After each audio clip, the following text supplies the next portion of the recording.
Ya, oke ya, kita mulai. Bismillahirrahmanirrahim. Assalamualaikum warahmatullahi wabarakatuh. Waalaikumsalam warahmatullahi wabarakatuh.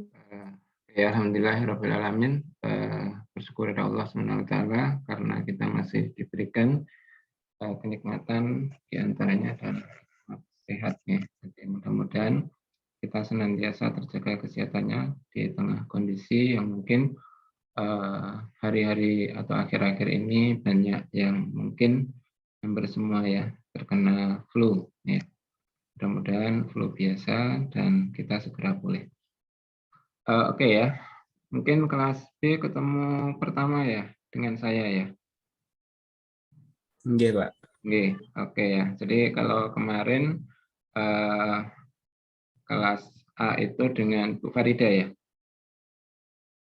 atau Bu Arum? Kelas B. Bu Farida. Bu Farida, ya oke.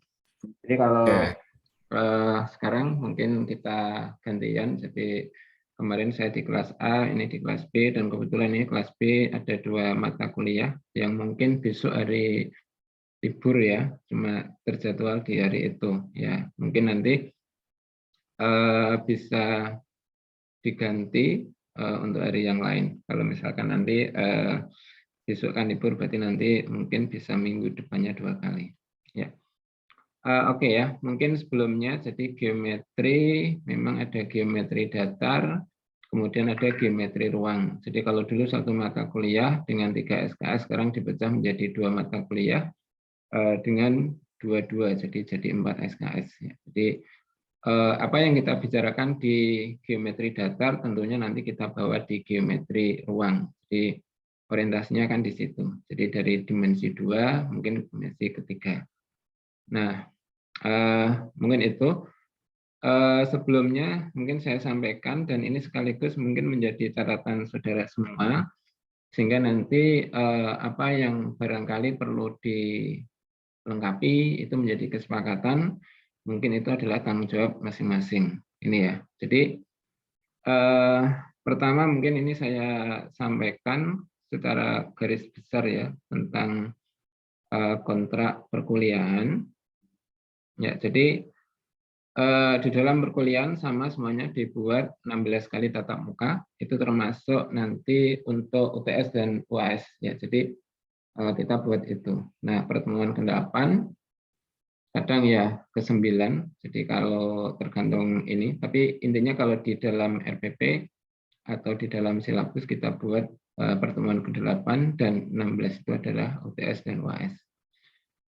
Itu dalam buku pedoman itu kehadiran memang 75% ya. Jadi artinya di dalam SOP perkuliahan itu biasanya ditulis ini. Jadi kehadiran itu memang ada kewajiban. Ya. Jadi ada kewajiban yang harus dipenuhi itu. Perkuliahan ya mungkin seperti biasa karena di dalam edaran rektor sementara adalah daring. Sementara edarannya daring, maka kita laksanakan secara daring, belum hibrid ya, artinya kan kalau nanti dilaksanakan di kampus juga masih banyak persoalan yang harus dilakukan, jadi kita menunggu edaran aja. Jadi kalau edarannya daring, kita tetap daring, kalau harus luring ya nanti baru menyesuaikan, intinya itu. Mungkin lewatnya Zoom ya, jadi kebetulan kalau dulu saya pakai Zoom Prodi, ini kebetulan sudah diberikan Zoom masing-masing dosen, jadi semuanya mungkin lebih banyak dengan pakai Zoom ya. Kemudian mungkin ini sudah sama ya semester kemarin, jadi kalau mungkin sudah disampaikan bahwa kalau nilai itu memang kita menggunakan skala 4 ya, skala 4. Tetapi pengubahan dari skala 100 ke skala 4. Jadi kalau dari 100 ke 4, akhirnya diperoleh A itu 4,0 itu adalah 85 sampai dengan 100. Kemudian A- itu 3,7. Ya. Itu 80 sampai 85. Nah, kurang dari ya. Berarti artinya kan 84,7 itu sebenarnya amin. Ya. Tidak dibulatkan kalau perhitungan disiakat. Sehingga kalau kadang kita bulatkan dulu baru kita masukkan. Kemudian B, ya ini. Nah, catatan yang mungkin disoroti itu adalah E itu nilainya kurang dari 55. Jadi ketercapaian hanya sampai 55 itu E. Jadi itu mungkin artinya kalau di antara nanti komponen itu tidak mencapai itu kan akhirnya dapatnya E. Tapi biasanya rata-rata dengan kondisi sekarang itu semuanya nilainya bagus ya. Nah, penilaian ini yang mungkin lebih apa ya istilahnya itu kan lebih longgar ya, lebih longgar, lebih apa istilahnya itu tidak melulu pada satu bentuk UTS dan UAS, tapi mungkin beberapa bentuk kita kaitkan dengan partisipasi. Jadi partisipasi itu sebenarnya kan kita ambil dari nilai pertama adalah namanya partisipasi itu berarti kan kehadiran ya. Kalau nggak hadir pasti nggak berpartisipasi, itu yang pertama. Kemudian yang kedua mungkin partisipasi saat perkuliahan. Jadi ketika misalkan dilontarkan satu diskusi, kita mungkin akan berpartisipasi bagaimana terlibat di dalam proses diskusi itu namanya partisipasi. Jadi keaktifan, kehadiran sama keaktifan dan apa ya istilahnya itu bobot dalam diskusi. Kemudian kalau proyek itu sebenarnya tugas ya, tugas yang mungkin kalau secara individu atau kelompok, kadang sifatnya individu, tapi kadang sifatnya kelompok, tergantung nanti bentuknya. Itu 35%. Tapi di sini sebenarnya proyeknya itu tidak pure seperti memang proyek yang sesungguhnya, tetapi nanti lebih banyak orientasinya adalah pada mungkin ini ya kemampuan pemecahan masalah mengkaitkan dengan beberapa aplikasi atau mungkin hal yang mendukung di dalam rangka ini memahami masalah geometri. Jadi artinya kan ketika misalkan kemarin saudara sudah menggunakan beberapa software yang mungkin barangkali kita bisa mungkin di dalam merancang bisa menggunakan itu. Tetapi mungkin juga nanti sifatnya adalah itu dilakukan secara mandiri. Jadi artinya bisa SketchUp itu atau mungkin Cabri atau mungkin kalau yang GeoGebra itu kita gunakan nanti di dalam geometri analitika. Ya. Itu kemudian UTS itu 25% dan UAS itu 25%. Jadi total 100%. Ini ya. Sehingga nanti dicermati sendiri kekurangannya. Kalau ada tugas ya dikerjakan dengan baik, dicatat sendiri mana yang kurang dan mana yang tidak, sehingga nanti justru malah mungkin saudara yang proaktif menanyakan apakah tugas saya sudah masuk atau belum. Jadi itu mungkin lebih enak.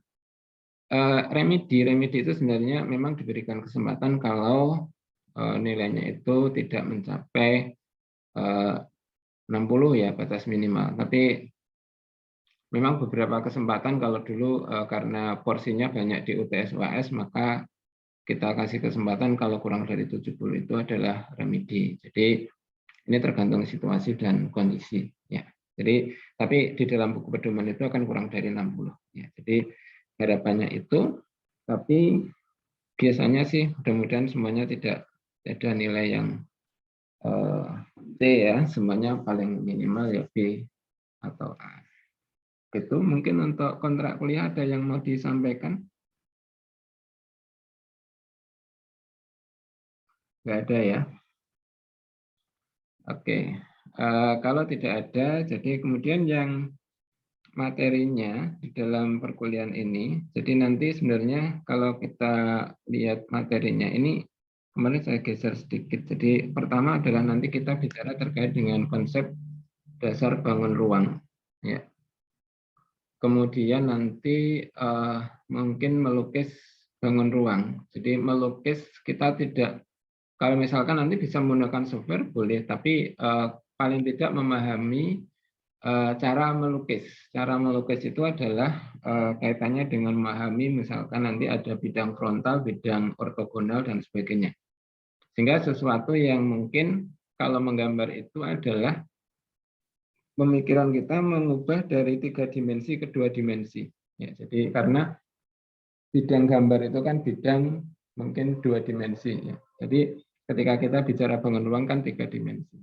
Maka seringkali terjadi kesulitan itu kan ketika memang membayangkan sesuatu ketegaklurusan dalam ruang, tetapi ketika kita gambarkan di dalam dimensi 2 itu kan antara bersilangan sama berpotongan itu kan nggak ada bedanya. Nah itu berarti kan artinya daya abstraksi itu kan memang diperlukan ketika kita mempelajari sebuah materi geometri. Ya, itu biasanya dipelajari tentang kemampuan spasial seseorang ya. Nah, jadi orientasinya di sana. Kemudian nanti sebenarnya ada kaitannya dengan konsep mungkin teorema dan dalil ya, terkait dengan bangun ruang. Jadi misalkan kan ada beberapa teorema, misalkan dulu pernah belajar di SMA bahwa ketika ada satu garis, kemudian garis itu memotong 2 garis yang lain secara tegak lurus, maka kan garis itu akan tegak lurus dengan semua garis yang terletak pada bidang. Itu kan teorema. Ya, jadi artinya kadang pemecahan masalah itu kan mesti dibangun dari teorema itu. Ya, teorema itu memudahkan kita, membantu kita di dalam menyelesaikan masalah. Jadi kadang-kadang seperti itu. Maka itu diperlukan di situ. Nah, kemudian nanti kedudukan. Ya, kedudukan itu adalah yang kita bicarakan nanti kedudukan titik dan garis, titik dan bidang, garis dan garis, garis dan bidang, dan 2 bidang. Ya. Itu kemudian bicara jarak, ya jarak 2 titik, jarak titik ke garis, jarak titik ke bidang, jarak 2 garis, ya jarak garis ke bidang, dan jarak 2 bidang. Nah itu berarti kan tergantung dari kedudukan yang kita pelajari di situ. Nah mungkin itu ini yang sebenarnya kita bagi 2 ya. Pertemuan 9 itu sebagian kita masukkan di pertemuan ke-8 di situ, yaitu menggambar irisan atau perpotongan antara bangun ruang dan bidang datar. Itu kita masukkan di sana, tetapi ketika menghitung luas dan volume, ya itu nanti kita masukkan di bagian yang kedua. Ya, jadi bagian yang kedua itu adalah materi setelah UTS. Ya, jadi kita bicara fokus di sini adalah luas permukaan dan volume bangun ruang. Ya, jadi bisa bentuknya itu adalah tunggal, bisa bentuknya gabungan. Ya, jadi orientasi pada pemecahan masalah itu mesti mungkin adalah bangun ruang yang bisa terbentuk dari beberapa bangun ruang, ya. Atau mungkin bangun ruang yang dipotong, ya seolah-olah di situ kan misalkan prisma dipotong kan bentuknya tidak prisma lagi, ya. Jadi seperti itu, sehingga konsep apa yang digunakan untuk memecahkan masalah itu. Tapi tentunya nanti masih bentuknya teratur ya, karena kalau bicara di geometri itu adalah mungkin bentuk-bentuknya yang kita gunakan itu yang lebih banyak keteraturan. Ya, jadi ketika menurunkan itu mesti dari sesuatu yang sifatnya itu adalah bisa dibawa. Jadi membangun koneksi itu kan berarti kan konsep-konsep yang ada itu digunakan untuk menyelesaikan persoalan yang terkait. Itu ya, itu materinya ini. Bukunya sebenarnya kalau buku-buku geometri beberapa terbitan yang baru ya ada, silahkan dipakai di situ.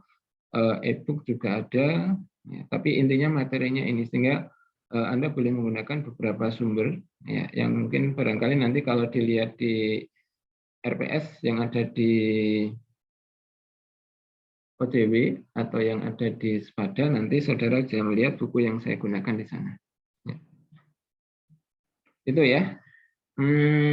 Oke. itu materinya. Mungkin gini, sebelumnya saya tanya sebelum masuk ke mungkin hari ini kita pemanasan dulu aja enggak ini. Pertama gini, terkait dengan mata kuliah geometri,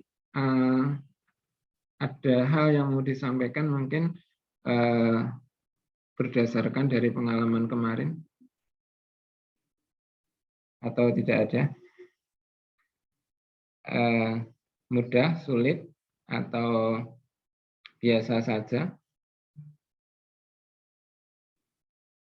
Ada yang mau menyampaikan? Mungkin nggak ada ya. Semuanya dapat A?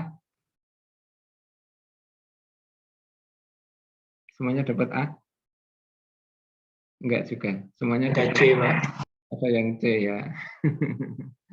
Ada yang C, ada yang A, ya itulah namanya penilaian. Menilai itu membedakan sebenarnya. Jadi tujuan menilai itu membedakan. Tapi kalau itu nanti penilaian itu kan tergantung dari tujuan diadakan penilaian itu. Jadi kalau tujuannya itu apakah nanti tercapainya kompetensi yang dituliskan atau enggak, itu kan berarti mesti mungkin ada yang sudah tercapai, ada yang belum. Ya, jadi itu. Tapi kadang-kadang kan penilaian itu untuk seleksi, ya, berarti mana yang terbaik yang diambil. Jadi kira-kira begitu. Nah, tapi kalau penilaian pembelajaran itu kan untuk mengukur. Kalau misalkan nanti sudah tercapai semua, ya namanya mengajar itu ya kita senang. Jadi mengajar itu mesti kan mikirnya output, outcome. Output, ya harapannya apa yang kita bicarakan ini semuanya paham, mengerti, dan bisa lulus dengan baik. Itu berarti output. Outcome berarti harapannya adalah ketika nanti orientasi kita apa. Kalau CPL kita adalah lulusan kita nanti itu mengajar, ya bisa mengajar materi itu dengan baik. Ya, harapannya begitu. Oke, gitu ya. Mungkin tidak ada sesuatu yang ingin disampaikan. Ini belum pernah ketemu secara luring ya, ketemunya secara virtual. Mungkin Anda juga dari pertama daftar kuliah sampai sekarang mungkin ada yang belum tahu kampusnya, ya, sehingga mungkin sementara kita ketemu dalam virtual aja nggak apa-apa. Ya. Tapi mudah-mudahan nanti bisa ketemu secara langsung ya. Ya. Jadi ini kira-kira nanti materinya yang kita bahas itu ini. Oke, mungkin kita hari ini mengingat beberapa bentuk. Jadi begini ya, mungkin di dalam kita bicara terkait dengan geometri, di dalam geometri datar, biasanya kan disampaikan tentang deduktif aksiomatik. Ya. Kemudian di awal itu kan kita mungkin bicara tentang definisi. Apa atau definisi itu? Ya. Apa atau konsep itu? Ya. Kalau orang bicara definisi, definisi itu ungkapan yang digunakan untuk membatasi konsep. Nah, konsep itu apa? Nah, konsep itu kan sebenarnya ide abstrak yang digunakan untuk mengelompokkan sesuatu. Ya. Sehingga orang belajar konsep itu pertama mesti bisa menunjukkan contoh konsep dan bukan contoh. Ya. Tetapi ketika belajar konsep yang tertinggi itu adalah dia mampu mendefinisikan konsep. Kemudian definisi itu sendiri sebenarnya bisa diungkap dengan beberapa cara. Ya, pertama dengan menggunakan ordo terdekat ya, jadi keluarga terdekatnya, atau menggunakan cara namanya itu cara analitik tadi ya, dengan keluarga terdekat, atau cara genetik itu cara terbentuknya, atau mungkin dengan cara rumus ya. Jadi kalau orang bicara di kalkulus, ya, mesti mendefinisikan sesuatu itu dengan rumus fungsi. Jadi kan ketika fx sama dengan bla bla bla, itu kan rumus fungsi.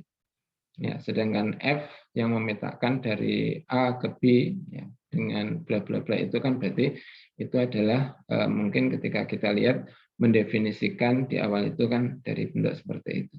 Nah, ini ya. Nah, ini beberapa kita definisikan secara analitik. Tapi kadang-kadang kita definisikan secara genetik. Cuma kadang-kadang gini, ketika didefinisikan secara analitik itu menjadikan persepsi yang salah enggak? Kalau enggak, ya enggak masalah. Nah, ini yang kita lihat pertama kita bicara nanti ada limas. Ya. Mungkin ini garis besarnya saja. Jadi limas itu suatu bangun ruang, ya, jadi bangun ruang yang dibatasi oleh sebuah segi banyak, itu yang bawah ini, dan segitiga-segitiga yang alasnya berimpit dengan segi banyak itu, dan di sini yang kita lihat itu kan puncaknya di sini, ini berimpit ini, di T ini. Jadi dan segitiga-segitiga yang mempunyai titik puncak berimpitan atau sama, dan alasnya juga segitiga-segitiga itu berimpit pada segi banyak itu. Jadi ini yang kita namakan limas. Jadi dengan kata lain di sini kan bahwa ketika alasnya berbentuk segi banyak, ya, kemudian di sini sisi tegaknya berupa segitiga-segitiga yang berimpit pada suatu titik. Jadi ini, nah ini kita namakan limas. Nah, berarti nama limas itu akan tergantung dari segi banyak ini. Ya, segi banyak. Apakah segi 3, segi 4, segi 5, segi 6, segi 7. Ya, nanti tergantung dari bentuk ini. Nah, sehingga orang menuliskan di sini nanti kan bahwa apakah nanti ukuran sisinya, misalkan ini ya, ukuran ini AD, AB itu sama, enggak selalu sama. Nah, kalau sama gimana? Itu namanya nanti beraturan. Kalau misalkan nanti apakah segitiganya ini juga selalu sama, artinya sama kaki.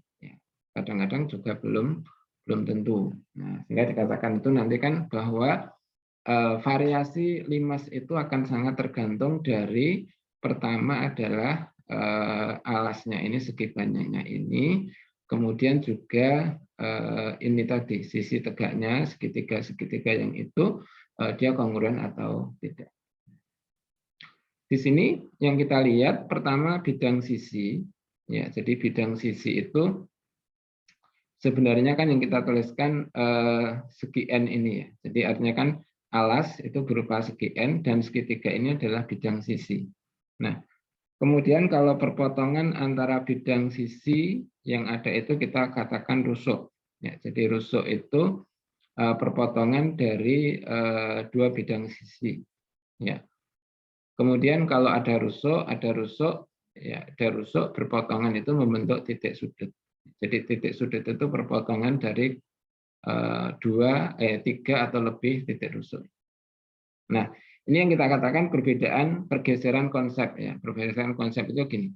Kalau kita bicara pada bidang datar, yang dimaksud dengan sisi itu adalah ruas garis.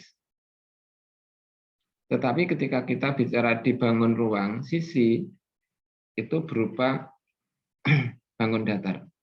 Ya, jadi ada perubahan. Sehingga nanti kan kalau kita bicara dibangun datar, diketahui segi 4 dengan panjang sisi, maka tidak mungkin kita bicara di bangun ruang limas ya, dengan panjang sisi, nah, itu kan nanti kan ada sesuatu yang salah di situ. Ya. Jadi panjang. Ya. Nah, cuma kalau nanti artinya yang kita tuliskan tadi nama limas, ya, ini yang kita tuliskan itu mulai dari T dan nama bangun datarnya ini. Jadi T A B C D. Nah, T A B C D. Seringnya menuliskan itu adalah berlawanan arah jarum jam. Cuma beberapa buku atau mungkin Anda mengenal beberapa soal yang dituliskan itu kadang-kadang menuliskan adalah searah. Ya, jadi searah. Maka dikitakan di situ kalau menulis itu maka sebenarnya bakunya adalah berlawanan arah. Ya. Itu ya. Nah, kemudian yang kita lihat ada rusuk, ada bidang sisi. Nah, kemudian kalau kita katakan ada istilah proyeksi ya, proyeksi T ke alas. Jadi proyeksi tegak lurus itu namanya tinggi. Ya, jadi panjang proyeksi T ke alas itu tinggi. Nah, jadi kalau kita katakan T aksen, apakah T aksen itu selalu berada di dalamnya? Ya, itu tidak selalu ya, tergantung dari nanti bagaimana posisi limas itu terbentuk. Nah, jadi titik persekutuan bidang sisi tegak disebut puncak atau titik puncak, dan sisi segitiga yang mulai puncak itu disebut rusuk tegak. Sedangkan jarak antara titik puncak dengan alas itu namanya tinggi limas. Jadi proyeksinya ini. Oke, itu namanya limas. Nah, sehingga nanti limas itu akan tergantung namanya dari tadi saya katakan alasnya. Ada limas segitiga, limas segi 4, limas segi 5, limas segi 6. Ada limas segitiga beraturan, berarti alasnya berupa segitiga sama sisi. Kalau berupa segi 4 beraturan, berarti bentuknya persegi. Kalau nanti limas segi 5 beraturan, berarti panjang ini sisi alasnya. Jadi kalau kita mengatakan alasnya kan bangun datar, tapi kalau misalkan panjang rusuk alasnya, yaitu berarti sama. Jadi orientasi yang kita dapatkan kan bentuknya ini. Jadi dan seterusnya. Jadi masih banyak yang lainnya. Jadi kalau kita lihat dari kemiringannya itu kadang-kadang kan ini kan cenderung bahwa yang saya gambarkan itu kalau diproyeksikan semuanya ada berada di bangun datar alas ini. Gitu ya. Nah, kemudian mengingatkan juga di sini ini masih limas ya. Jadi kadang-kadang kita gambarkan yang segitiga aja itu kan bisa ini berdiri tegak lurus.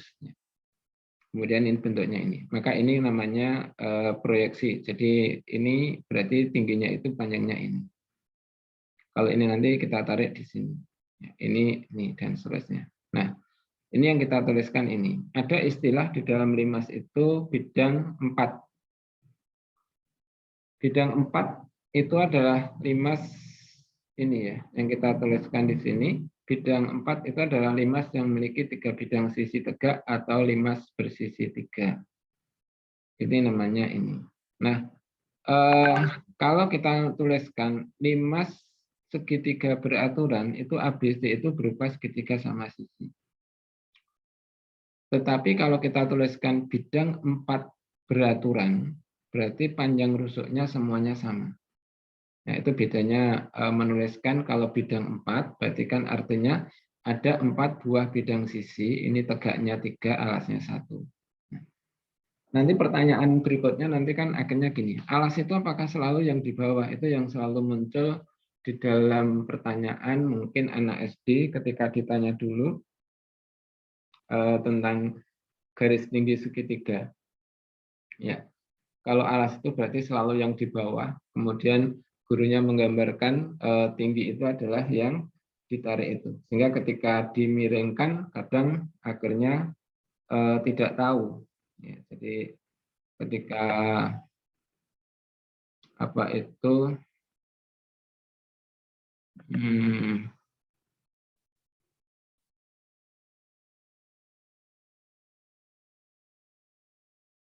diberikan bentuk seperti ini, ya.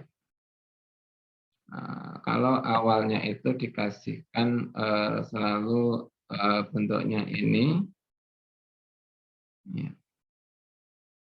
Ini adalah garis tinggi. Ya.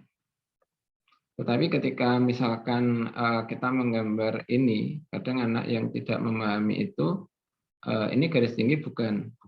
Itu kan berarti artinya spasialnya belum baik. Mungkin yang kedua adalah hukum kekekalannya juga belum masuk ya. Kalau di dalam teorinya Piaget itu kan sebenarnya anak itu ketika mempelajari sesuatu atau tahapan berpikirnya itu ada yang mengenal hukum kekekalan. Hukum kekekalan itu begini. Istilahnya ketika saudara nanti mengajar kemarin pada segi 4 itu, misalkan jajar genjang. Ya, ini ya.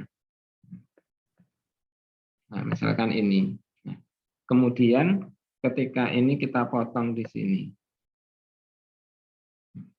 Kemudian kita pindah. Kita pindah di sini. Sehingga nanti terbentuk ini. Misalkan kira-kira luas yang tadi dengan luas yang persegi panjang ini sama enggak? Nah, ketika orang sudah bisa mengatakan sama itu, menurut Piaget sudah mengenal tentang hukum kekekalan. Jadi perubahan bentuk yang satu ke bentuk yang lain ketika ada yang tidak dihilangkan, maka itu tidak mengubah.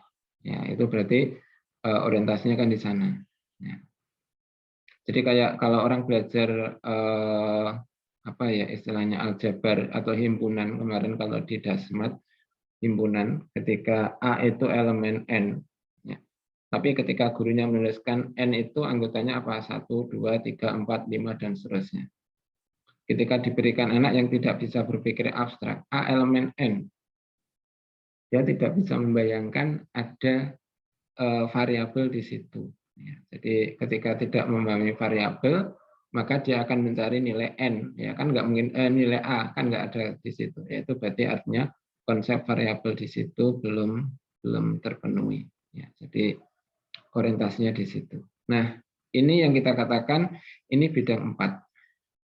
Ya, gitu ya. Ini bidang 4, jadi seperti ini. Nah, mungkin ada satu hal yang mungkin kita mengingat pada bentuk yang sebelumnya. Ini kita clearkan dulu. Clear. Ya. Oke ya, mungkin kalau gambarnya tidak jelas, ya mohon maaf. Tapi ini memberikan ilustrasi. Ya, jadi ini. Kalau kita memiliki bidang 4, jadi 5 segitiga. Ya. Maka yang kita katakan di sini pertama mungkin kita mengingat ada istilah yang kita tuliskan pada segitiga BCT, ya. Maka kan masih ingat tentang garis berat. Apa toh garis berat itu? Ya. Kalau kita menuliskan misalkan dari T ditarik garis, ya membagi sisi BC menjadi 2. Maka di sini kan kita katakan ini garis berat. Jadi kalau kita tuliskan ini, misalkan ini titik D, ini kan menjadi TD itu garis berat. Kalau ini E, maka TE itu juga garis berat. Nah, kalau garis berat ini berpotongan di titik H itu namanya titik berat dari segitiga BCT. Jadi titik berat segitiga itu kan titik potong dari ketiga garis berat. Nah, pertanyaannya itu kalau misalkan ditanya, apakah kalau memang kita membuat segitiga, ya, kalau misalkan ini garis berat, kalau ini garis berat,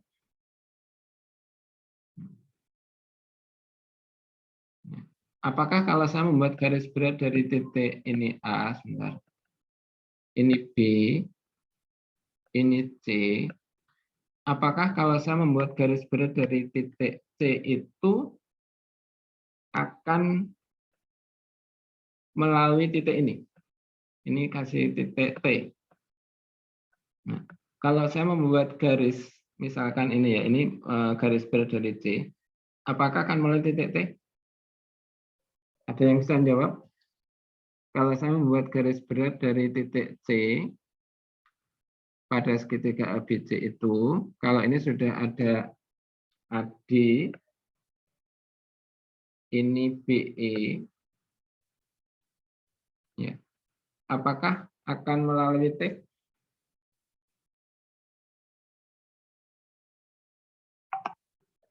Ada yang bisa menjawab? Mareta Putri? Ada orangnya? Ya, Pak.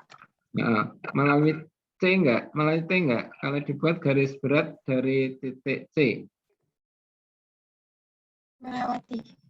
Melewati. Kenapa? Karena titik T itu titik berat. Titik T itu perpotongan antara garis berat AD dan BE. Iya, Pak. Ya. Bisa dibuktikan?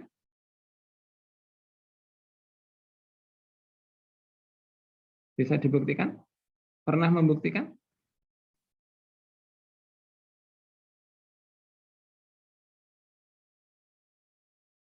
Halo? Mareta melalui T, tapi belum tahu. Muhammad Adi? Ya, Adi? Pak. Ya. Tadi jawaban Mareta kan melalui T ya, garis beratnya itu. Ya, Bisa dibuktikan nggak, Mas? Pernah membuktikan nggak? belum, Pak. Belum. Kira-kira yakin nggak melalui T? Sepertinya melalui. Nah, sepertinya melalui. Kalau meyakinkan, misalkan masuk sih Pak melalui T, gitu. Dibuat Cara membuktikannya gimana? dibuat lingkaran dengan titik pusatnya di T, Pak. Dibuat lingkaran dengan titik pusatnya di T. Terus? Nanti kalau apa namanya keliling lingkarannya nanti semua menyentuh di eh, sisi dari segitiga itu nanti ya berarti harusnya itu jadi titik berat. Oke, sebentar. Dibuat lingkaran. Jadi kalau kita membuat ini, Ya, kemudian ini garis kita buat ini, kemudian kita buat ini. Tadi dibuat lingkaran dengan titik pusat ini. ya. Terus caranya membuat gimana? Eh, pakai pakai jangka bikin manual Terus dengan menentukan jarak jari-jari itu gimana? jari-jarinya ke sisi tersebut, sisi segitiga. Ke segitiga. Misalkan ini kan nggak tegak lurus ya, nggak selalu tegak lurus ya. Misal Ya, dibuat ini salah satu, diambil yang terpendek atau yang terpanjang? eh, kalau harusnya sih itu nanti semuanya me, apa namanya menyinggung semua sisi. Jadi lingkaran dalam. Iya, Eh, Kalau lingkaran dalam begini, ini lingkaran dalam, ini titik pusatnya di sini. Terus ini kalau dihubungkan, ini garis apa ini? Ini garis apa ini?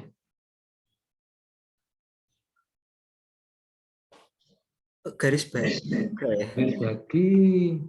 Karena kan kita konsep lingkaran kan ketika nanti ini kita buat ini tegak lurus, nanti kalau misalkan nanti ini juga kita buat tegak lurus menyinggung ke situ, nanti kan ada dua segitiga yang kongruen di situ kan. Maka ketika kongruen kan ini membagi sudut ini menjadi dua sama. Sehingga dikatakan kalau lingkaran dalam itu memiliki titik pusat yang merupakan perpotongan dari ketiga garis bagi, bukan garis berat, Ya, ya kan? biru. Nah, terus gimana? Nah, sebenarnya kan gini, maka kan ketika kita nanti menyampaikan pada anak didik kita di sekolah, misalkan bahwa ketiga garis ini akan berpotongan di satu titik, ya, berpotongan di satu titik. Apa yang mendasari itu sebenarnya kan membuktikannya dengan kesebangunan, tetapi teoremanya itu kan sebenarnya kan teorema Seva. Maka teorema Seva itu diberikan itu di dalam rangka ini memperkuat pemahaman kita bahwa ketika garis bagi, ketika garis berat, ketika garis tinggi itu akan berpotongan di satu titik, gitu ya. Itu sebenarnya orientasi itu. Nah, maka yang kita lihat itu nanti kan bentuknya ini. Nah, satu lagi, kalau ini garis berat, perbandingannya ini kan, ini kalau ini AT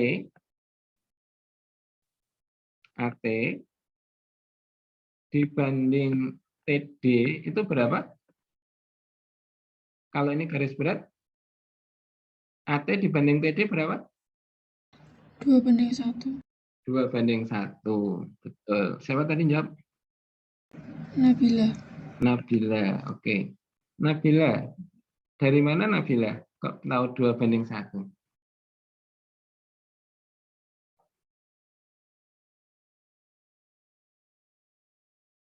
Kalau ditanya dari mana, jawabnya apa?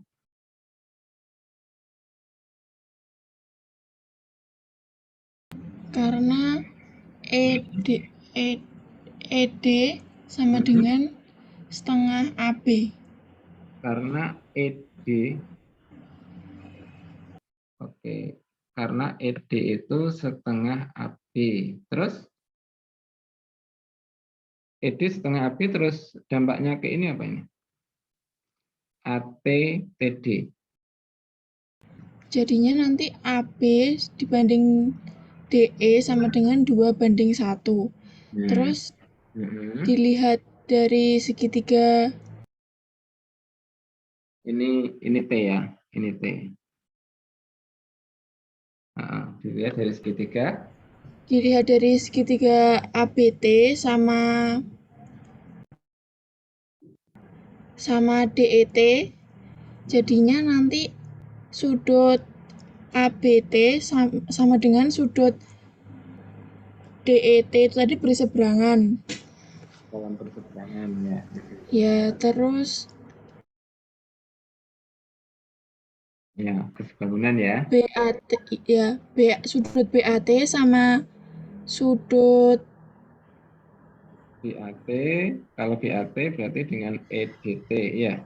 EDT itu tadi bertolak berseberangan. Jadinya Terus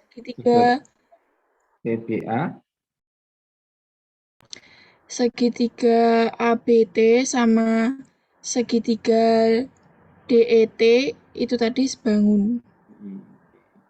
artinya menggunakan kesebangunan. Jadi kan ketika ET dibanding TD, ya, jadi urutannya kan ketika ET dibanding ini, maka nanti BT dibanding AT, gitu ya. Jadi nanti akhirnya kita dapatkan ini. Oke, nah itu kan artinya kan bahwa ada argumen yang kita gunakan untuk menunjukkan bahwa itu kita dapatkan, gitu ya. Nah itu berarti kan artinya sama dengan bentuk yang tadi. Boleh digunakan kesebangunan atau ada teorema yang namanya sifat. Ini boleh menggunakan ini tadi, ada teorema yang namanya Menelaus. Jadi kolinearitas itu nanti digunakan juga untuk membuktikan ini. Jadi itu namanya bentuk itu. Oke, gitu ya. Itu semuanya kan ada di geometri datar. Ya, jadi di geometri datar kan membantu kita nanti di dalam mungkin memproses sesuatu yang barangkali itu nanti digunakan untuk di geometri ruang. Oke, terima kasih Nabila. Ya. Oke, nah mungkin dari sini kita akan melihat di situ bahwa bisa digeser ya.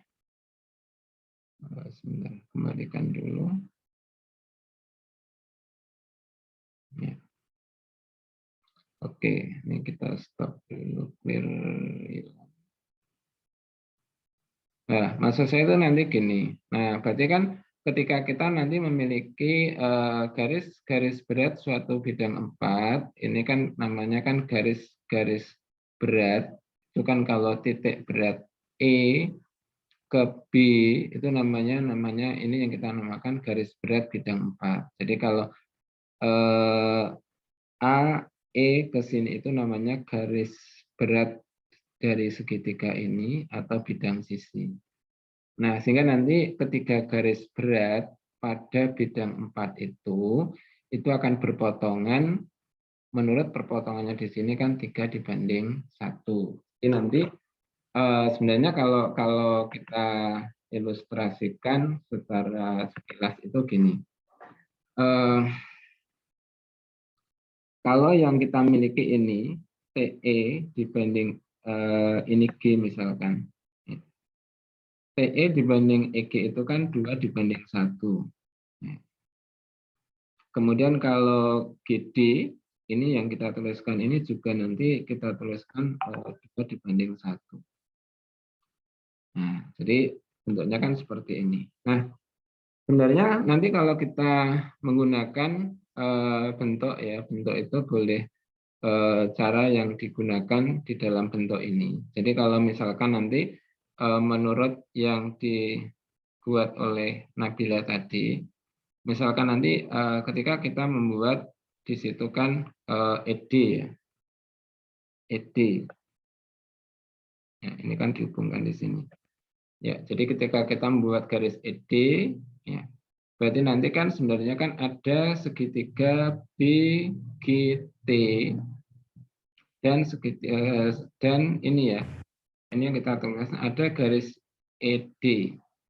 Nah, sehingga nanti kan ketika kita lihat itu, kalau ini 1:2, 1:2 berarti ini kan sejajar. Ya. Kalau berapa panjangnya? Ya, kalau ini kan yang kita tuliskan kan, kalau ada segitiga GDE dibanding segitiga GBT, jadi kalau kita tuliskan segitiga GDE,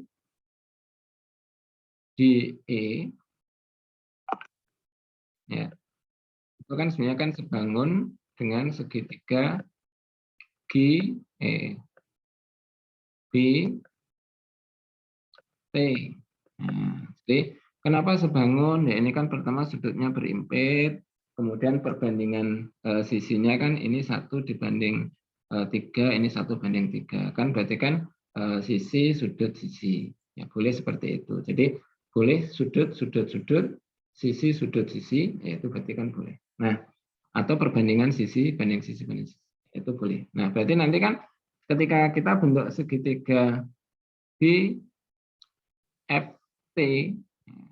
jadi BFT sama nanti EFD, yaitu nanti kan bisa dibentuk dari situ. Ya, jadi kalau nanti kita tuliskan, oh kalau gitu kita mau cari yang mana sih?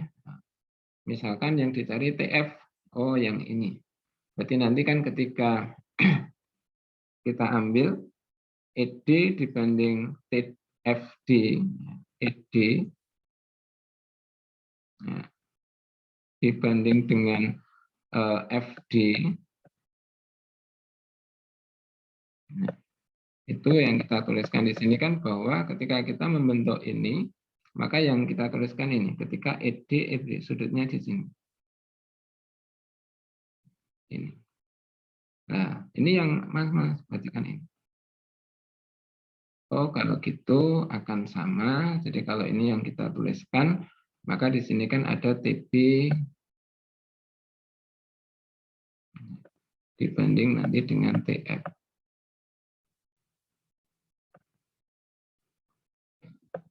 Ya, jadi ini. Yang dicari apa? Oh, TF dibanding ini. Berarti kan artinya nanti kan oh, FT atau TF dibanding dengan FD, ya itu kan sama dengan nanti TB dibanding dengan ED. Ya, jadi ini. Padahal kita tahu di sini kan bahwa ketika TB itu adalah 3 kali ED. Ya, berarti nanti kan ini 3 ED dibanding ED. Oh, kalau gitu kita dapatkan ini. Nah, jadi ini ya. Jadi bentuknya kan ini. Boleh memakai itu. Nah, nanti ketika pada sisi lain, ketika Anda mengenal teorema misalkan Menelaus itu kan ketika ada segitiga yang kita tuliskan ini ya, GDT, segitiga GDT, nah, dipotong oleh garis EFB. Ya, jadi ketika ada titik E, F, dan B itu pada sisi segitiga GDT, sedemikian sehingga kolinier, ya, jadi maka teorema Menelaus itu tergantung dengan sebutan kolinieritas, ya, jadi kokolinieran. Jadi kan ada istilah kolinier, itu berarti 3 titik ya, yang segaris. Konkuren, berarti 3 garis yang berpotongan di 1 titik atau melalui 1 titik. Nah, berarti ada garis transversal EFB. Ya, jadi garis yang kita tuliskan di sini EF atau ini. Nah, maka sebenarnya kan nanti teoremnya bilang kan ketika BG dibanding dengan DB, berarti nanti 3 dibanding dengan 2, kalikan dengan ini, FD dibanding FT, FD dibanding dengan FT, ya, dikalikan dengan ini, TE dibanding EG, itu berarti 2 dibanding 1, ini sama dengan 1. Ini teoremanya bilangnya gini. Sehingga FD dibanding FT itu kan yang kita dapatkan nanti menjadi 1 dibanding 3. Atau FT dibanding FD itu 3 dibanding 1. Nah ini berarti kan artinya gini, di dalam bentuk, ya sebenarnya yang menjadi dasar itu kan sebenarnya kesebangunan ya. Karena ketika kita nanti melakukan, katakanlah menuliskan teorema Menelaus, buktinya dengan kesebangunan. Teorema Sepa itu kesebangunan. Nah, sebenarnya kan teorema itu sebenarnya kan generalisasi dari satu konsep ya, atau mungkin prinsip. Nah, jadi artinya ketika dikembalikan ke persoalannya, boleh menggunakan teorema atau menggunakan dasar kesebangunan untuk membuktikan. Nah, kira-kira gitu. Ini yang kita katakan mungkin mengingat konsep yang ada di geometri datar, maka kita bisa menunjukkan mungkin bentuk seperti ini. Gitu ya. Jadi sambil review materi yang sebelumnya, sehingga kita mungkin masih ingat tentang materi itu. Dan ini biasanya kan kalau di sekolah banyak. Kemudian ada istilah limas terpancung. Ya. Kalau limas terpancung itu adalah bagian limas yang letaknya antara dua bidang yang sejajar yang memotong semua rusuk tegaknya. Jadi limas terpancung itu limas yang terjadi karena dipotong oleh sebuah bidang datar yang sejajar dengan alas. Jadi catatannya terpancung itu dipotong sejajar dengan alas. Jadi nanti kalau dipotong tidak sejajar dengan alas, ya sebenarnya istilahnya tidak sama dengan terpancung. Ya, jadi nanti di situ adalah yang kita katakan nanti bidang irisan. Ya, jadi nanti ada bidang pengiris, kemudian ada bagian bangun ruang itu yang ada di bawah dan di atasnya. Kalau ini kan karena dipotong sejajar, maka ALMN itu akan sebangun dengan ABCD. Jadi kalau ini menjadi yang sebangun. Kalau sebangun itu kan berarti sudut-sudut yang seletak itu sama besar, sisi-sisi yang seletak sebanding. Ini dikatakan terpancung. Gitu ya. Jadi mungkin mengingatkan kata terpancung itu adalah dipotong sejajar dengan alas. Nah, ini juga sekedar mengingatkan di materi sebelumnya ya, mungkin di materi geometri datar. Ya. Jadi pertama gini, ketika ini ada 5 segitiga, tadi kan yang kita gambarkan 5 segi 4. Kalau ini khusus 5 segitiga, jadi saya katakan tadi kan mungkin kalau segi 4 nanti bisa diperoleh dari segitiga. Bentuknya gini, ketika ini adalah dipotong sejajar dengan alas, itu kan berarti menghasilkan limas terpancung. Limas terpancung ini berarti yang dikatakan di sini kan PQR itu sebangun dengan ABC. PQR itu sebangun dengan ABC. Nah, yang kita tuliskan itu kan akan dibuktikan kalau luas segitiga PQR dibanding luas segitiga ABC itu sama dengan PQ kuadrat dibanding AB kuadrat, atau QR kuadrat dibanding BC kuadrat, atau nanti PR kuadrat dibanding dengan AC kuadrat. Ini kan diambil salah satu.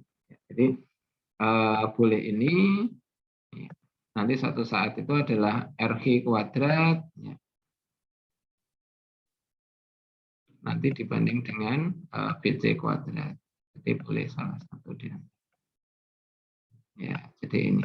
Nah, maaf ya, ini touchscreen-nya agak rusak. Biasanya nanti kalau sudah masuk materi yang ini, saya kadang menggunakan bantuan kamera, sehingga nanti mungkin touchscreen saya itu karena kemarin kena pulpen jadi rusak, jadi nggak bisa kepakai.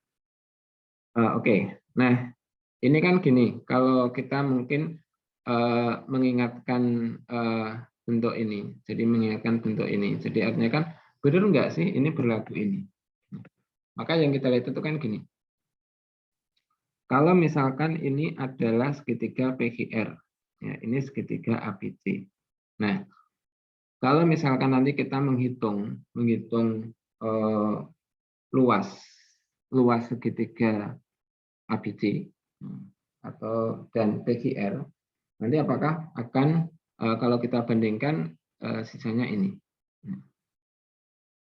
Jadi nanti kan gini, ketika yang kita lihat itu kan ketika pertama di sini PQ ya, ini dibanding dengan AB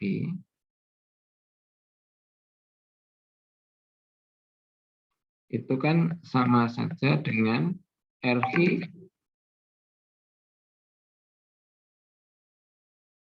nah, dibanding dengan BC.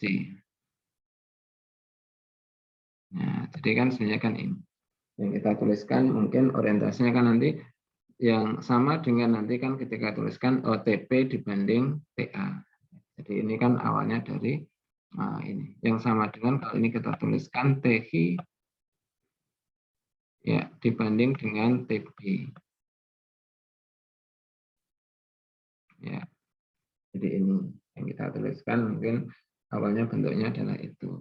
Nah, mungkin kan kalau kita ambil garis tinggi ya, garis tinggi itu kan kalau ini misalkan kita ambil dari titik ini ke sini.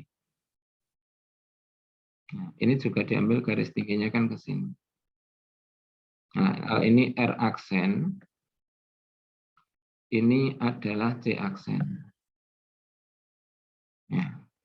Maka kan dengan bentuk yang sama sebenarnya kan bahwa ketika ini adalah pada segitiga yang kita tuliskan ini, R aksen H itu juga sebangun dengan C aksen B. Nah, berarti kan dengan bentuk yang sama ini kan sebenarnya kita tuliskan kalau R aksen ya dibanding dengan C aksen ya, itu kan akan sama dengan yang kita tuliskan ini adalah RH dibanding dengan BC atau CB. Ya, jadi kan ini. Nah, kalau ini ditarik ke sini, sehingga nanti kan ketika kita mengatakan luas segitiga PQR itu apa? Segitiga PQR itu kan PQ kali RR aksen dibagi 2. Jadi ini kan kalau kita tuliskan setengah ya, PQ kali R aksen. Ya, kemudian yang luas ABC itu apa? Oh, di sini. Itu kan artinya setengah BC, AB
Maaf, Pak. Niki mike jenengan tesih mute, Pak.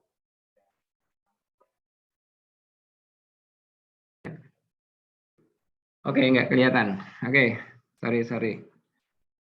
Oke ya, gitu ya. Jadi nanti ketika ini yang kita tuliskan bentuknya ini ya. Jadi kalau ini setengah, kemudian ini nanti kan ada setengah. Ini kan dicoret, ini PQ, ini diganti dengan PQ per AB. Jadi nanti PQ kuadrat, ini AB kuadrat. Itu ya. Jadi orientasinya mungkin bentuknya seperti itu. Itu hanya mengingatkan tentang kesebangunan. Oke, mohon maaf tadi pertama hilang koneksinya, kemudian lupa kalau masih ke-mute. Ya. Oke. Itu ya, itu mungkin bentuk-bentuk yang kaitannya dengan bidang 4 pada limas. Oke, limas terpancung, mungkin kita bisa bangun seperti ini. Nah, nanti persoalannya kan apakah nanti ketika bentuknya segi 4, limasnya itu segi 4, apakah berlaku ini? Nah, ini yang harus dicermati, berlaku enggak gitu ya. Jadi nanti kan ketika nanti saya bentuk segi mas segi 5, segi 6, berlaku enggak rumus ini? Yaitu mungkin barangkali kan saudara perlu mencoba sama atau enggak. Kira-kira mungkin bentuknya begitu. Oke, ini pukul berapa sekarang? Pukul 11:05. Oke. Masih kita sampai 11:40 ya. Ini saya beri gambaran secara sekilas, nanti kalau ada beberapa pertanyaan nanti termasuk pendefinisiannya kita bisa diskusikan. Oke, berikutnya mungkin kita mengenal adanya bangun ruang sisi datar, berikutnya itu prisma. Nah, kalau prisma itu adalah bangun ruang yang dibatasi oleh dua segi banyak atau segitiga. Jadi segi banyak atau segitiga itu berarti segi n dengan n minimal 3. Yang kongruen dan sejajar. Yang kongruen dan sejajar. Istilah kongruen berarti sama ya dan sebangun. Jadi sama itu panjang sisinya sama. Sebangun berarti sebenarnya sudut-sudutnya itu adalah besarnya sama. Nah, jadi kongruen dan sejajar. Jadi kalau misalkan saya menggambarkan bentuk ini, maka dikatakan bentuk ini adalah ABCDE dengan EFGHIJ itu adalah kongruen dan sejajar. Jadi kata sejajar itu kadang kalau di dimensi 2 kan cukup kalau garis sejajar itu garis itu tidak berpotongan ya. Jadi kalau tidak berpotongan itu pasti sejajar itu kalau garisnya lurus. Jadi yang kita katakan kan selalu seperti itu. Jadi nanti kalau misalkan titik-titik yang ada di sini ketika kita proyeksikan ke alas itu adalah selalu jaraknya sama. Itu juga sejajar. Maka dikatakan ini adalah prisma ABCDE FGHI. FGHIJ. Ya, ini kurang C ya. Karena 5. Ya. Saya menggunakan di sini selalu berlawanan dari arah. Kemudian kalau yang depan itu menyatakan alas, yang belakang itu menyatakan puncak atas, sisi atas. Jadi membangunnya seperti itu. Jadi kalau ada prisma ABCDE FGHIJ itu artinya yang ini alas, kemudian yang ini atas.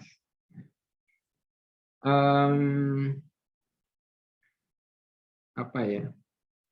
Apakah selalu seperti itu? Ya, artinya di sini bahwa ketika kita menuliskan itu berarti mengandung konsekuensi. Ya, cuma nanti kan kalau kita memandang itu kan beda.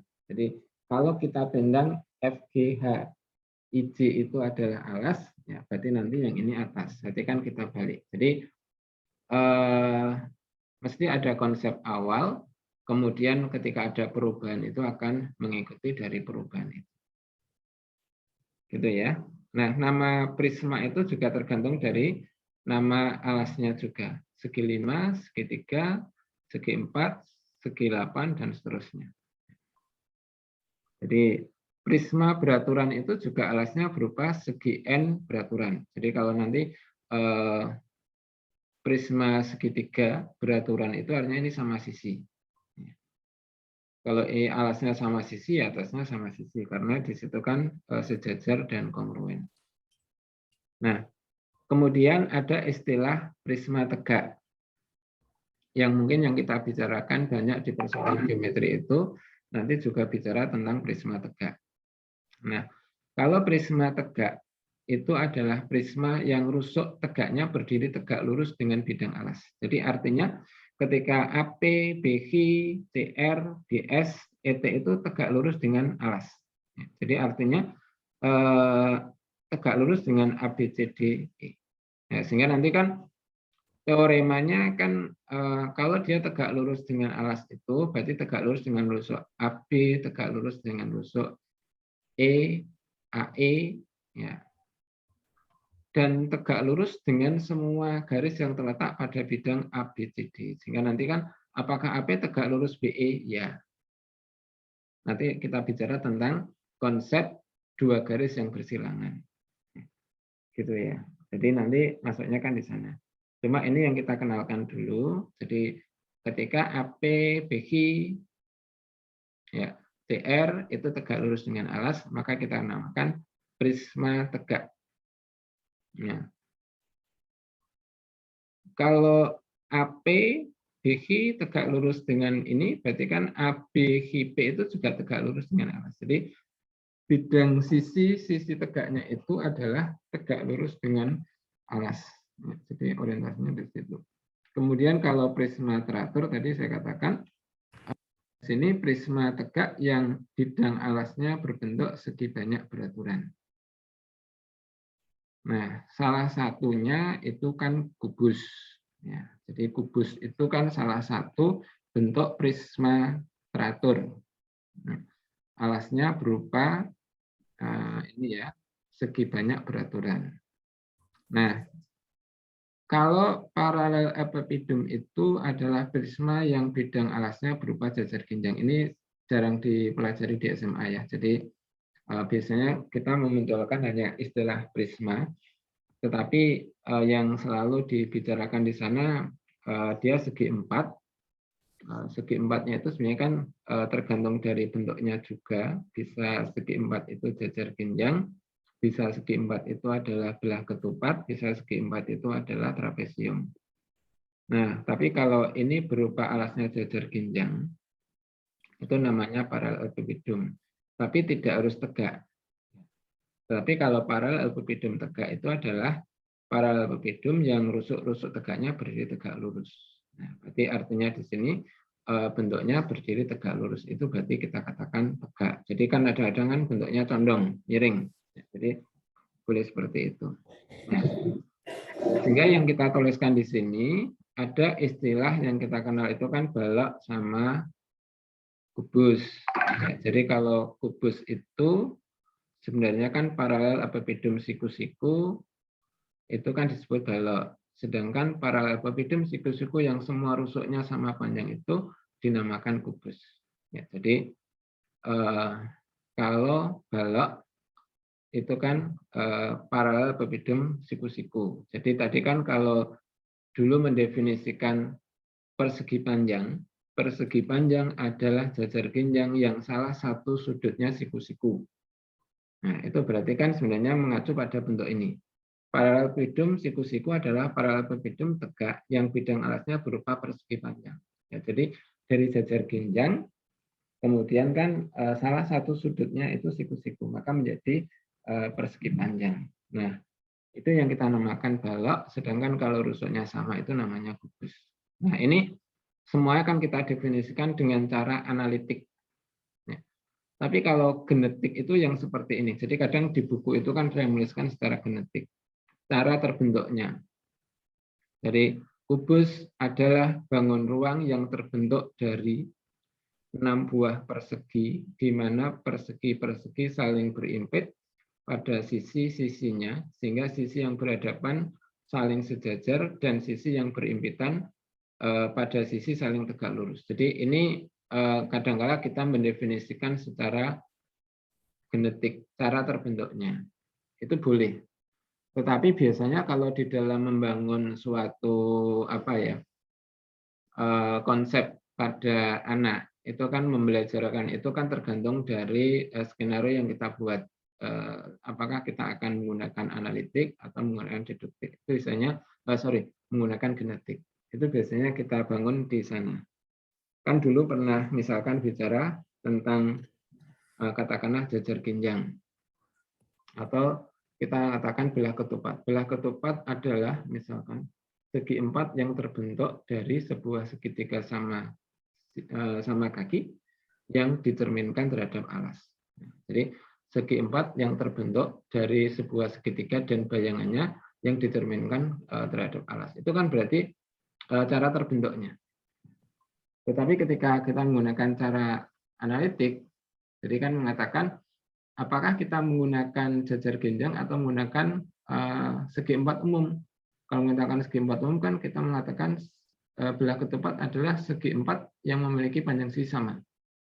Sedangkan kalau kita menggunakan jajar ginjang juga sama sih sebenarnya. Belah ketupat adalah jajar ginjang yang panjang sisinya sama. Nah itu berarti orientasi itu kan yang membedakan ini. Mana yang benar ya semuanya benar ya. Jadi mendefinisikan itu kan sebenarnya tidak ada yang salah. Oke.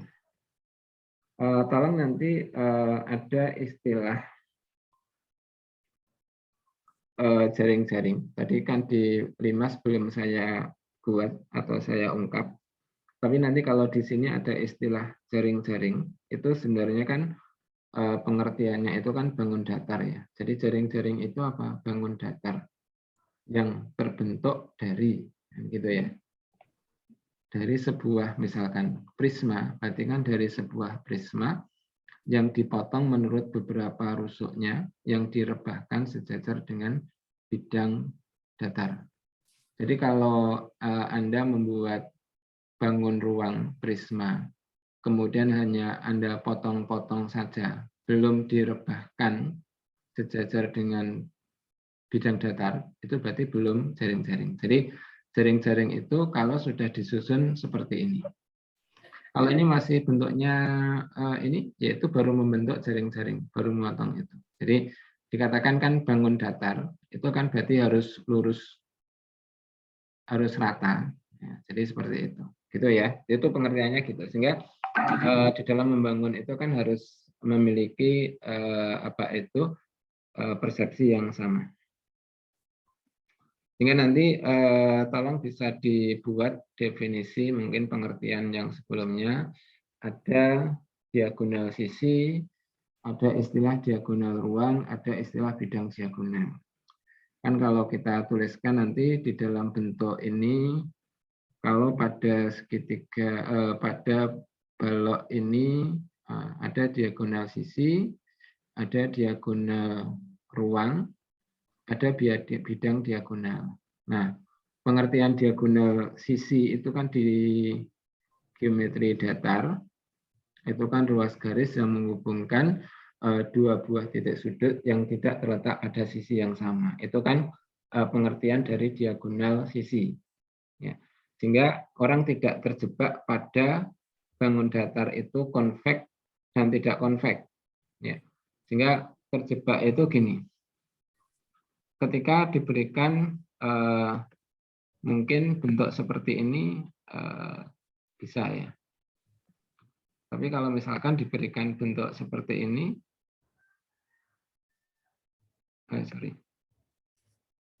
gambar yang agak kelihatan.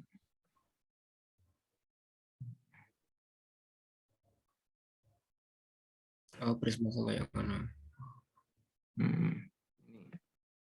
Bentuk ini. Ini titik sudutnya ini lurus ya, sorry. Oh, gambarnya lurus ini aja deh, sorry. Ini nggak kelihatan tadi kalau lurus. Ya, ini. Yang satu mungkin gambarnya ini.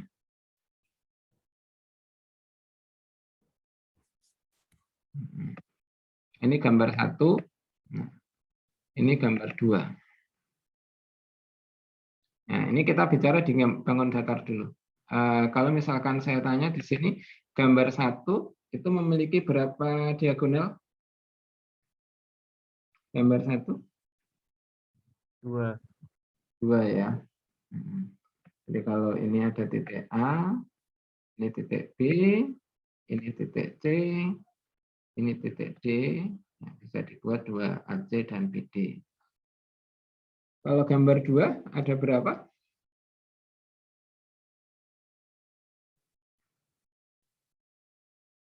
Gambar 2.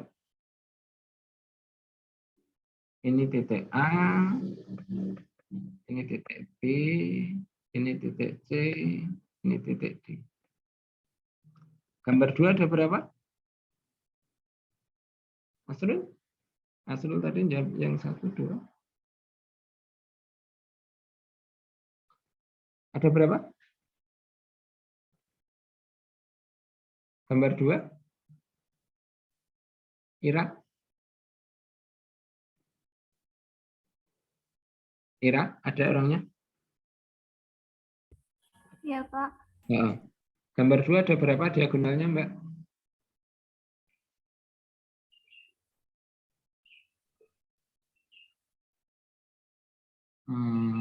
Berapa?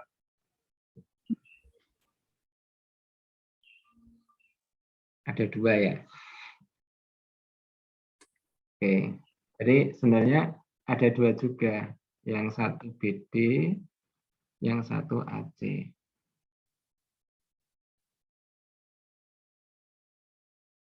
Yang 1 AC. Ya. Jadi ada 2. Nah, yang kita katakan, ini yang kita namakan dulu adalah istilah bangun datar konveks, ini yang tidak konveks. Jadi bangun datar konveks itu sebenarnya kan bangun datar, di mana ketika kita mengambil 2 titik pada bangun datar itu dihubungkan, maka titik itu akan terletak di dalam. Jadi artinya garisnya yang kita buat itu titik-titiknya terletak di dalam. Tapi kalau tidak konveks itu belum tentu. Jadi ini tidak. Ya, jadi artinya kan kita hubungkan maka ABCD itu bukan bangun datar yang konveks. Jadi membedakannya itu. Tapi diagonalnya berapa ya? Tetap 2 sih. Nah, jadi artinya 2 yang kita buat itu kan ruas garis yang menghubungkan 2 titik sudut yang tidak terletak pada sisi yang sama. Itu sebenarnya kan mendasari kita sehingga nanti ketika kita mendefinisikan sesuatu atau mungkin menyelesaikan suatu persoalan, maka fondasi yang digunakan untuk menjawab argumen yang kita gunakan untuk menjelaskan itu adalah argumen-argumen yang valid. Jadi seperti itu. Kayak gitu ya. Sehingga nanti saudara mungkin bisa memikirkan karena ini kan sudah pernah semua, jadi bagaimana definisi ini. Tadi yang 1 sudah, tinggal yang 2 dan 3. Gitu ya, mungkin nanti bisa untuk dibaca. Nah, nanti ini sama, ini diagonal yang ini jaring-jaring yang kita buat nanti bentuknya juga seperti ini. Variasinya ada berapa? Yaitu nanti kan artinya gini. Ada berapa banyak? Ada berapa banyak jaring-jaring itu? Itu artinya kan gini. Ketika kita misalkan menghasilkan 1, ya. Tetapi nanti kan ketika hanya kita rotasikan, artinya gini. Ketika yang 1 ditaruh di sini, ya. Kemudian yang 1 ditaruh di sini. Ya, ini kan kalau hanya dirotasikan, seret gitu kan, 1 akhirnya di sini menempati ini, yang 1 menempati di sini. Itu namanya masih sama. Jadi orang mengatakan kalau menghasilkan jaring-jaring yang berbeda itu artinya bukan diperoleh karena rotasi. Ya, jadi ini. Tetapi kalau kita mengatakan oh yang 1 ini, tapi yang 1 ini kita geser di sini sehingga bentuknya ini. Ya, ini berarti berbeda dengan yang ini. Nanti kita geser lagi, berarti berbeda dengan ini. Jadi itu kalau menentukan berapa banyak jaring-jaring. Sehingga kalau misalkan ada berapa banyak jaring-jaring kubus, ya. Kalau saya bilang 11, apakah nanti saudara bisa membuktikan? Ya. Itu kira-kira nanti pertanyaannya begitu. Ya. Kalau saya jawab 11, apakah saudara yakin dan bisa menunjukkan bahwa itu adalah 11? Nah, jadi bagaimana pola yang kita dapatkan? Termasuk dulu misalkan ketika, kalau ini kan gampang ya, kalau kita mengatakan segi N, berapa banyak diagonalnya? Segi N. Nah, ya, itu kan artinya ini bisa dibuat pola. Jadi itu yang namanya kan, maka di situ ada geometri pengukuran. Ya, pengukuran itu sebenarnya kan ketika kita ini termasuk pengukuran di situ. Nanti volume itu termasuk bagian pengukuran. Nah, itu nanti kan menghitungnya menggunakan pola. Jadi kadang-kala sama dengan diskrit ya. Diskrit itu kan ketika mengatakan ada 5 jabat tangan. Ya. Kadang-kadang persoalannya sama. Oke, itu ini masih jaring-jaring. Nah, ini satu lagi yaitu prismodia. Ada istilah prismodia. Jadi bedanya dengan prisma apa? Kalau prismodia itu adalah suatu bangun ruang yang semua titik sudutnya terletak pada dua bidang yang sejajar, tapi tidak ada kata kongruen.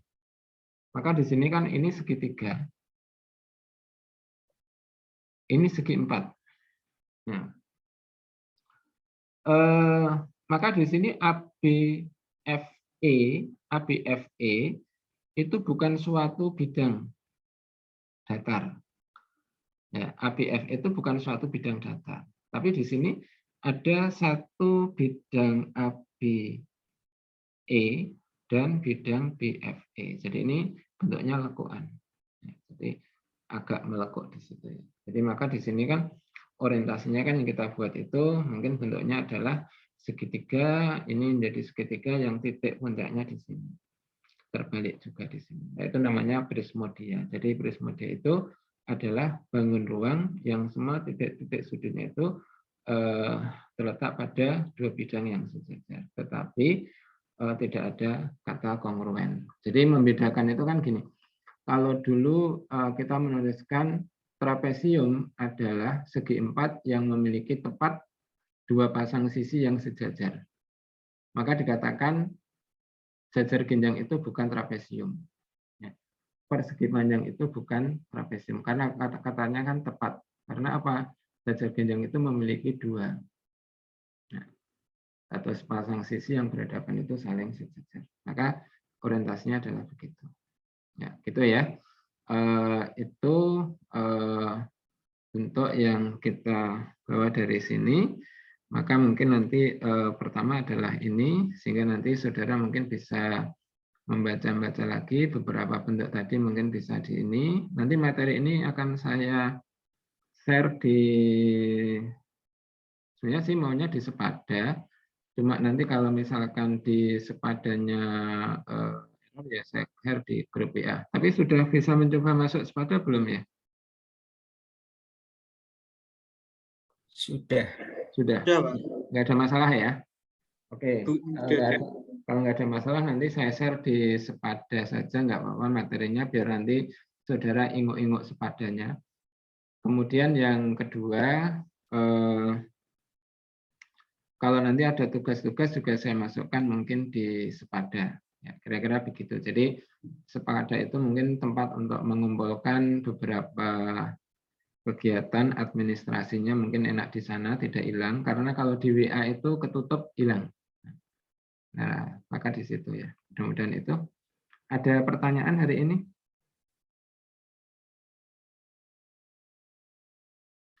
Tidak ada ya? Oke, kalau tidak ada, karena ini mungkin yang pertama, kita kasih pengantar dulu untuk beberapa ini. Kemudian nanti materinya saya share. Kemudian ada beberapa persoalan bisa dibaca kembali. Kalau ada yang tidak jelas nanti bisa didiskusikan.